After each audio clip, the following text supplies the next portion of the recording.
بسم اللہ الرحمن الرحیم۔ السلام علیکم۔ اسلامی اردو واقعات میں خوش آمدید ناظرین۔ صفا اور مروہ تو پہاڑیاں ہیں، لیکن ان کے ساتھ اللہ کے بزیزار بندوں کی یاد وابستہ ہے۔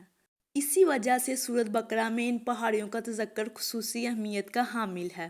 جب حضرت ابراہیم علیہ السلام اپنے لخت جگر اسماعیل علیہ السلام اور رفیق حیات حضرت ہاجرہ کو ہمراہ لے کر اس بے عیب و غبار وادی میں اترے تو اللہ کے حکم سے ان دونوں کو صفا اور مروہ کی وادی پر چھوڑ کر واپس کنار کی طرف مڑے۔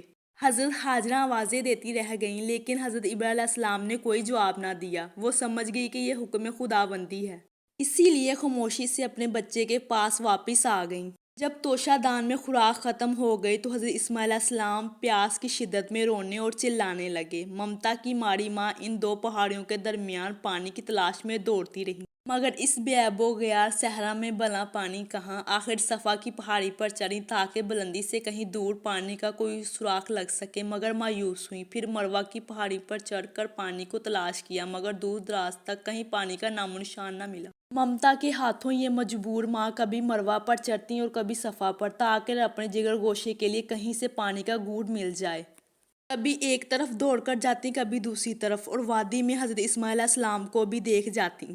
اسی طرح انہوں نے 7 چکر لگائے۔ آخری بار جب حضرت اسماعیل علیہ السلام کے پاس آئیں تو دیکھا کہ بچے کی ایڑیوں کی رگڑ سے جو رگڑاٹ سا بن گیا ہے، اس میں سے پانی کا چشمہ پھوٹ پڑا ہے۔ پھر حضرت ہاجرہ علیہ السلام نے پانی خود پیا اور حضرت اسماعیل علیہ السلام کو پلایا اور خدا کا شکر ادا کیا۔ پھر حضرت ہاجرہ علیہ السلام نے اس کے گرد پتھروں کی منڈیری سی بنا دی، زمزم یعنی رک جا کے الفاظ کہے۔ چنانچہ اس نام سے زمزم کا کنواں بنا، جو آج تک حاجیوں کو سیراب کر رہا ہے۔